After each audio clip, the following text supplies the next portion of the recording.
नमस्कार विद्यार्थी मित्रांनो, इन्फिनिटी इंजिनिअरिंग अकॅडमीच्या यूट्यूब चॅनलवरती मी प्रमोद देशकरी आपणा सर्वांचं स्वागत करतो.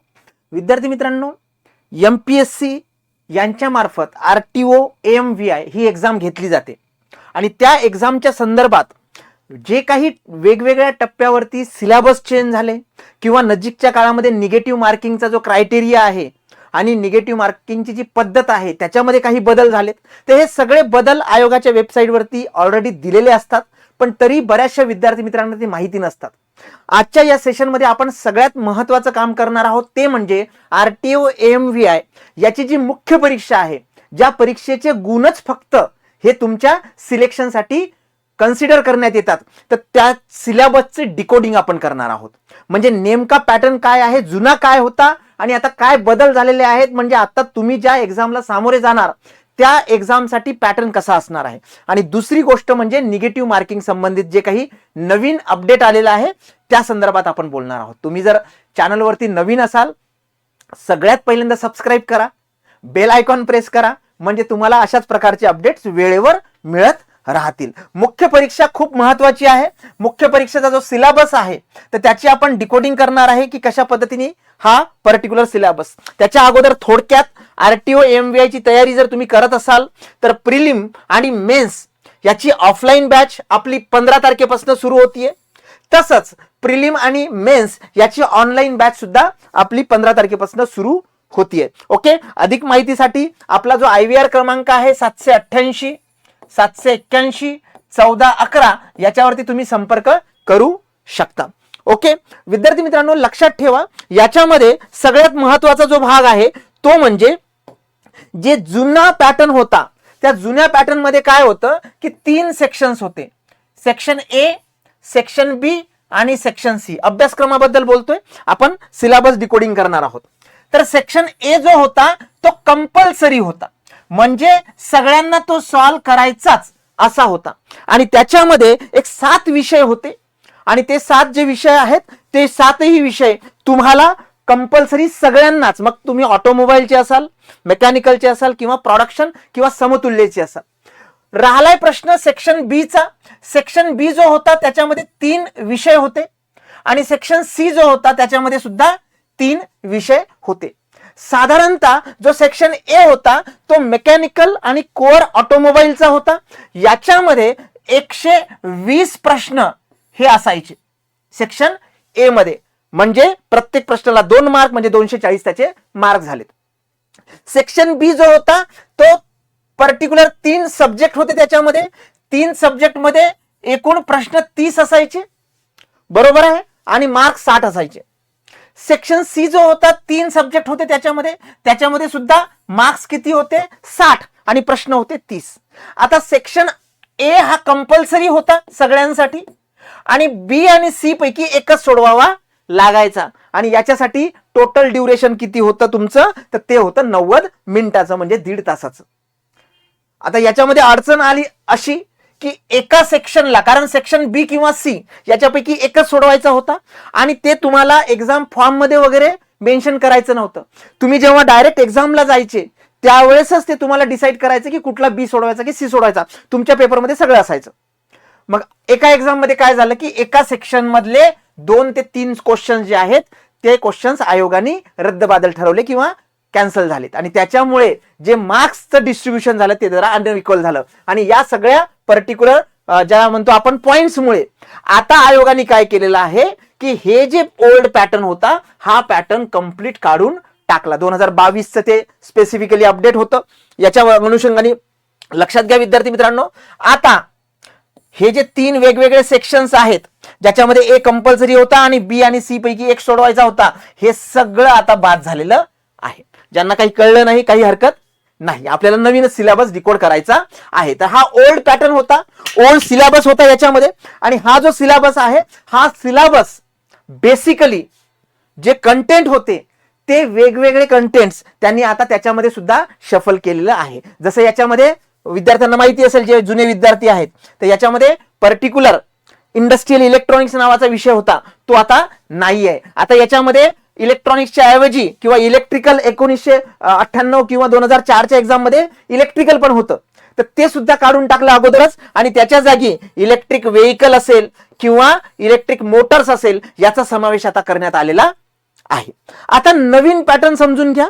जुना पॅटर्न ABC होता तो सगळा रद्दबादल ठरलाय. आता नवीन जो पॅटर्न आहे मुख्य परीक्षेचा, याच्यामध्ये डायरेक्टली तुम्हाला किती विषय आहेत, याच्यामध्ये एकूण 15 विषय आहेत आणि हे सगळे 15च्या 15ही विषय सगळ्यांनाच कंपल्सरी आहे. मग तुम्ही ऑटोमोबाईलचे विद्यार्थी असाल, तुम्ही प्रोडक्शनचे असाल, तुम्ही मेकॅनिकलचे असाल, सगळ्यांना सेम सिलेबस, म्हणजे कुठलंही याच्यामध्ये वेगळेपण नाही. हे 15 विषय सगळ्यांना सॉल्व्ह करावे लागणार. आता या 15 विषयावरती एकूण किती प्रश्न असणार आहे, तर 150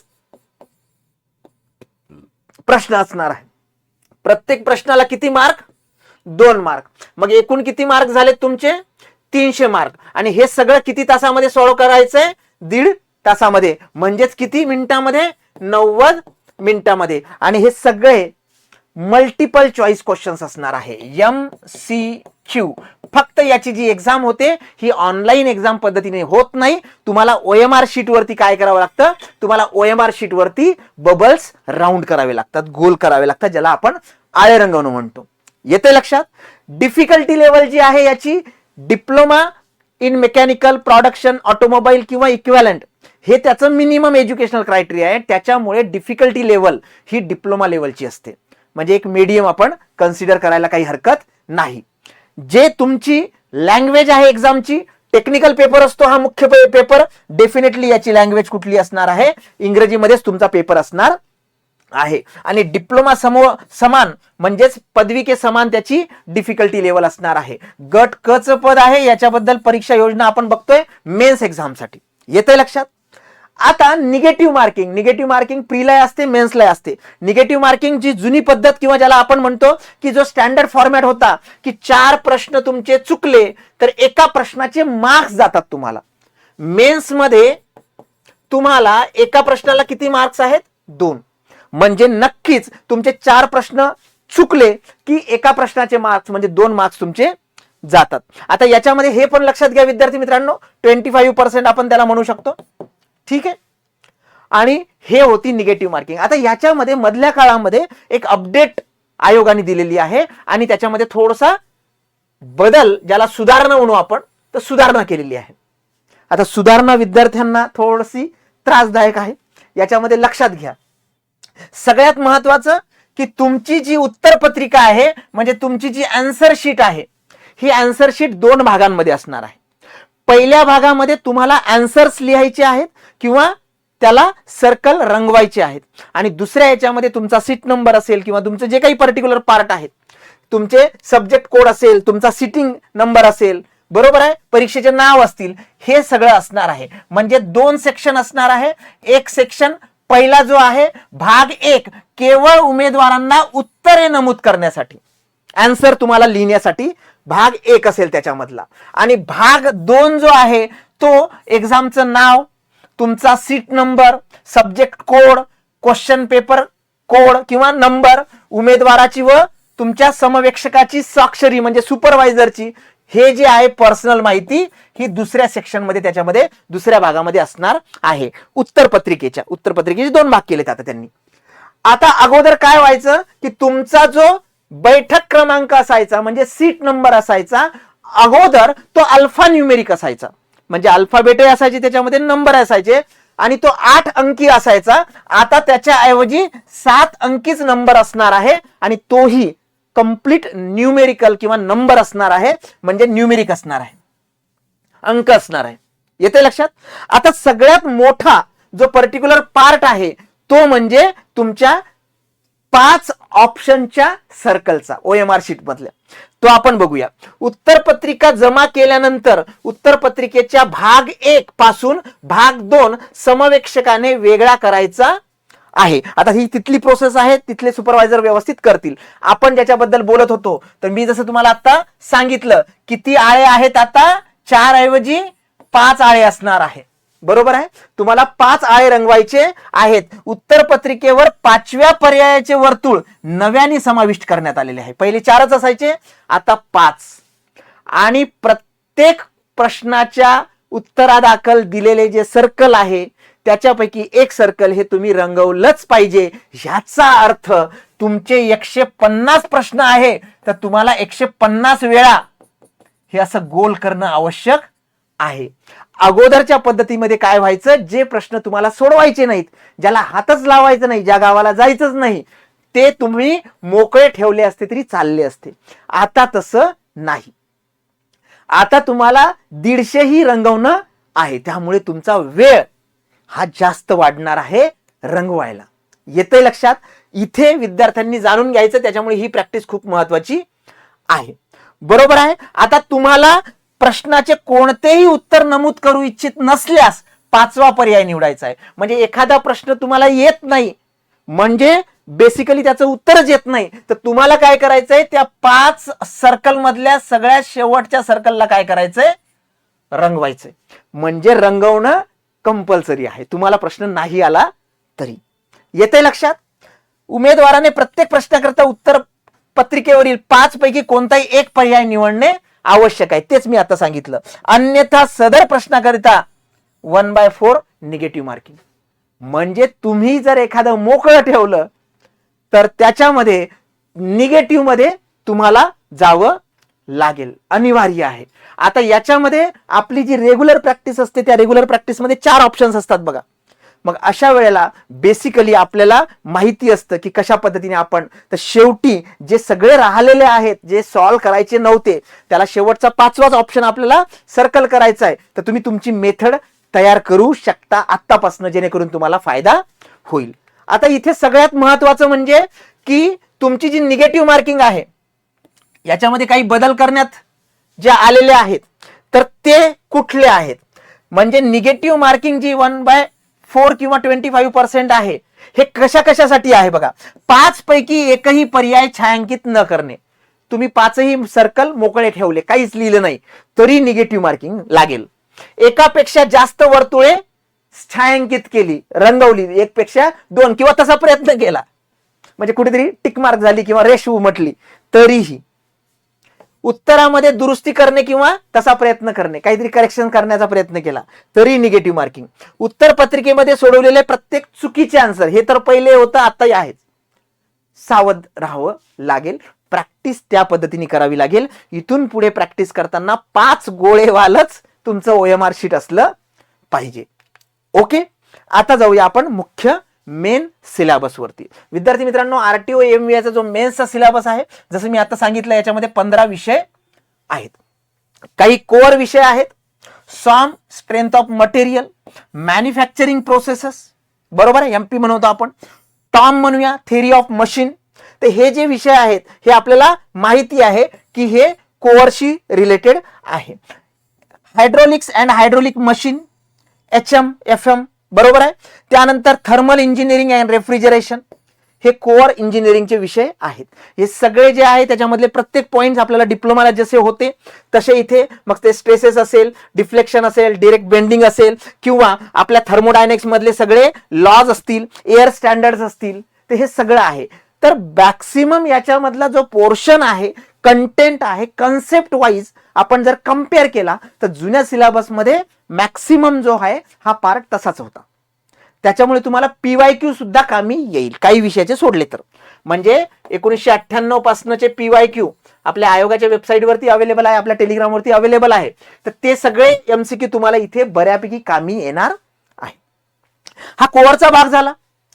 त्यानंतर मॅनेजमेंट इंडस्ट्रियलशी संबंधित industrial engineering and management, power developing system and construction, cooling and lubrication systems, transmission system, steering system and starting devices किंवा ड्राईव्ह, हे जे आहे हा ऑटोमोबाईलशी रिलेटेड कोअर पार्ट आहे. याच्यामध्ये सुद्धा गिअर बॉक्स असतील किंवा स्टिअरिंग सिस्टीम असेल, पॉवर स्टिअरिंग असेल, किंवा पर्टिक्युलर जागामध्ये सगळ्या ब्रेकिंग सिस्टीम वगैरे सगळं याच्यामध्ये दिलेलं आहे. क्लचेस, गिअर बॉक्स, सगळे. Differential rear axle and brakes complete, तुमचे स्पेसिफिक रेअर सस्पेन्शन असेल, फ्रंट सस्पेन्शन असेल, पार्किंग ब्रेक्स असतील, हायड्रोलिक्स असेल, त्याच्यामधलं सगळं, हे सगळं त्याच्यामध्ये दिलेलं आहे. इव्हन दो आता लेटेस्ट टेक्नॉलॉजी मधले जे काही ABS वगैरे आहे ते सुद्धा या सिलेबस मध्ये दिलेले आहेत. Vehicle maintenance and transport management हा सुद्धा त्याच्याशी संबंधित विषय आहे ऑटोमोबाईलशी. त्यानंतर हे जे दोन विषय आहेत हे automobile electrical and electronic system, कारण आपल्याला माहिती आहे EV electric vehicle day by day वाढत जात आहेत, त्याच्यामुळे त्याच्या अनुषंगाने, कारण त्याच्या चेकिंगच्या अनुषंगाने हे सब्जेक्ट ऍड केलेले आहेत. अगोदर इंडस्ट्रियल इलेक्ट्रॉनिक्स होता, तो काढून टाकला. इलेक्ट्रिकल तर त्याच्या अगोदरच काढून टाकला होता. त्याच्या जागी आता ऑटोमोबाईल इलेक्ट्रिकल आणि इलेक्ट्रॉनिक डिव्हाइस, याच्यामध्ये चार्जिंग असतील, बॅटरीज असतील, टाइप्स ऑफ बॅटरीज असतील, मेंटेनन्स असेल बॅटरीचा, किंवा इलेक्ट्रिकल सिस्टम्स, इंडिकेटर वगैरे सगळं त्याचे क्वेश्चन्स असणार आहे. त्याच्या व्यतिरिक्त EV introduction to electric vehicle हा एक महत्वाचा पार्ट आहे. लेटेस्ट ट्रेंड मध्ये आपल्याला माहिती आहे ईव्हीचं काय पर्टिक्युलर पार्ट आहे. असेही काही ज्याला म्हणतो आपण व्हेकल्स आहेत की जे हायब्रिड आहेत, काही पेट्रोलवरती चालतात आणि पर्टिक्युलर ईव्ही वरती चालतात. तर अशा पद्धतीचे जे आहेत energy storage requirement in hybrid and electric vehicles, मग याच्यामध्ये battery base energy storage, battery specification, battery management system हे सगळं दिलेलं आहे.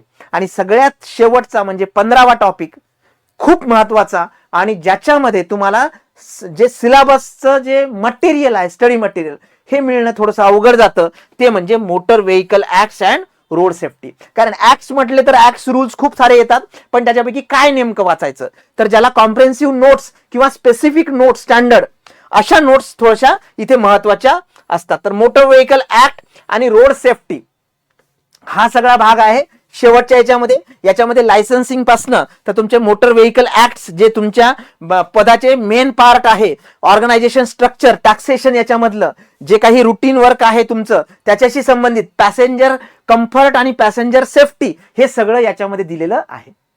खूप चांगला इंटरेस्टिंग असा सिलेबस आहे. तुम्ही म्हणाल सर त्यांनी पास होत नसतं, पण जर तुम्ही खूप चांगल्या पद्धतीने याला अभ्यास केला तर तुम्हाला खूप याचा फायदा होईल. विद्यार्थी मित्रांनो, हे लक्षात घ्या की हा सिलेबस एक्सप्लेन करताना किंवा स्टडी करताना किंवा हाताखालनं जाताना एक कॉमन सेन्स जो प्रकार असतो तो जागृत ठेवायचा. म्हणजे काय, इथे सपोज एखादा टॉपिक आहे, for example motor vehicle act and road safety, तर त्याच्यामध्ये लेटेस्ट ट्रेंड मध्ये जे कॉमन माणसाला माहिती असतं, बरोबर आहे, त्या गोष्टी तुम्हाला माहिती असणं खूप आवश्यक आहे. कारण तशा प्रकारचे क्वेश्चन्स फ्रेम करण्याचा जो हातखंडा आहे तो आयोगाचा खरंच खूप चांगला आहे. आणि तसे क्वेश्चन म्हणजे आपल्याला तिथं आठवत नाही एक्झाम हॉलमध्ये, बाहेर आल्यानंतर असं वाटतं की जगातला सोपा प्रश्न तोच होता. फॉर एक्झाम्पल इलेक्ट्रिक व्हेकल आहे, इलेक्ट्रिक व्हेकल मध्ये टेक्निकल वरती गेलो आपण किंवा त्याचे पार्ट्स बघितले, बॅटरीचे टाइप्स बघितले, केमिकल रिएक्शन्स बघितल्या नाही. समजा मोठी बॅटरी आहे किंवा तुमची बस आहे, बसचं पर्टिक्युलर बॅटरी आहे, तर ती किती वेळामध्ये चार्जिंग होतीये, किती किलोमीटर पर्यंत जातीये, त्याच्यातला कुठला घटक कमी होत जातोय, कुठला घटक वाढत जातोय, इफिशियन्सी इलेक्ट्रिक व्हेकलची कशावरती आहे, चार्जिंग स्टेशनचे कंपोनंट्स कुठले आहेत, म्हणजे ज्या गोष्टी कॉमन माणसाला माहिती असल्या पाहिजे त्या गोष्टीवरती तुम्ही इथे फोकस करायचा कुठल्याही पर्टिक्युलर टॉपिकला स्टडी करताना. येते लक्षात? मग ते ब्रेक्स असतील, अँटी ब्रेकिंग सिस्टीम एबीएस असेल किंवा नवीन जे काही ड्रम ब्रेक्स असतील, डिस्क ब्रेक असतील, येते लक्षात? या पद्धतीने आपल्याला काय करावं लागणार आहे, काम करावं लागणार आहे. जसं मी सांगितलं 1998 पासूनचे PYQ आयोगाच्या वेबसाईटवरती आहे, पण ते फक्त आन्सर आणि त्याच्यातले काही तुम्हाला पर्टिक्युलर बघायला मिळतील. पण आपलं हे जे RTO MVI प्रिलिमचं बुक आहे आणि RTO MVI मेन्सचं बुक आहे, हे फक्त आणि फक्त तुम्हाला PYQ साठी दिलेलं आहे. 1998 पासूनचे सगळे क्वेश्चन पेपर याच्यामध्ये अवेलेबल आहे. लेटेस्ट एडिशन आहे हे. ओके, गिरीश सरांचा फोटो बघूनच हे पर्टिक्युलर बुक परचेस करायचं. याच्यामध्ये नुसते क्वेश्चन नाहीत तर त्यांच्या आन्सर की आणि एक्सप्लेनेशन सुद्धा दिलेलं आहे. येते लक्षात विद्यार्थी मित्रांनो? आणि त्याच्या व्यतिरिक्त मेन्सचा अभ्यास करण्यासाठी सगळ्यात महत्वाचं टूल ते म्हणजे खूप सारे फॉर्म्युले. आता एवढे सारे फॉर्म्युले लिहित बसायचे एवढ्या सगळ्या विषयातले, तर त्याच्या ऐवजी तुम्ही ह्या 11 शीट आहेत बघा, याच्यामध्ये 11 शीट आहेत. या 11 शीट मध्ये सगळ्या विषयातले सगळे फॉर्म्युले आहेत. म्हणजे वेगळे फॉर्म्युले तयार करायचे, बघायचे, चुकलाय बरोबर आहे हे करायची गरज नाही. हे सगळे प्रॉडक्ट आपल्या वेबसाईट वरती अवेलेबल आहे, तुम्ही परचेस करून घरपोच मिळवू शकता. विद्यार्थी मित्रांनो, डिकोडिंग करताना लक्षात ठेवा, आयोग जे काही सिलेबस देतं त्याच्यामधला कुठलाही पॉइंट हा तुमचा सुटला नाही पाहिजे. त्या पर्टिक्युलर टॉपिक मधला, फॉर एक्झाम्पल सपोज हे एखादं टॉपिक आहे आणि इथे हँड ब्रेक लिहिलेला आहे किंवा पार्किंग ब्रेक लिहिलेला आहे, कुठलाही पॉइंट हा सुटायला नको. त्या संबंधीचे 10 किंवा 5 तरी एमसीक्यू तुमच्या हाताखालनं गेले पाहिजे. दुसरी गोष्ट, जेव्हा तुम्ही एमसीक्यू त्या संबंधी सॉल्व्ह करता तर जनरल अवेअरनेसनी ते सॉल्व्ह करायचे. म्हणजे असं नाही की तो तांत्रिक प्रश्न आहे, टेक्निकल आहे आणि टेक्निकल वेनीच त्याला आपण टॅकल करायचं, असं नाही. आता हँडब्रेक म्हटल्यानंतर फ्रंट लाईट लागतात की बॅक लाईट लागतात, हे जर गोष्टी आपल्याला कॉमन सेन्सनी समजून घ्यायच्या असेल तर इंटरलिंक तुम्हाला कळेल. गाडी चालू असताना तुम्ही हँडब्रेक लावू शकता का, किंवा गाडी बंद केल्यानंतरच हँडब्रेक लागतो का, असे खूप सारे जनरल अवेअरनेसचे प्रश्न असतात बघा. ते तुम्ही नक्की करा. नक्कीच तुम्हाला ही डिकोडिंग सोपी वाटेल. अशाच प्रकारच्या व्हिडिओसाठी आमच्या चॅनलला सबस्क्राईब करा आणि तिकडे घंटी दिलेली आहे तेवढी घंटी मात्र वाजवा. धन्यवाद.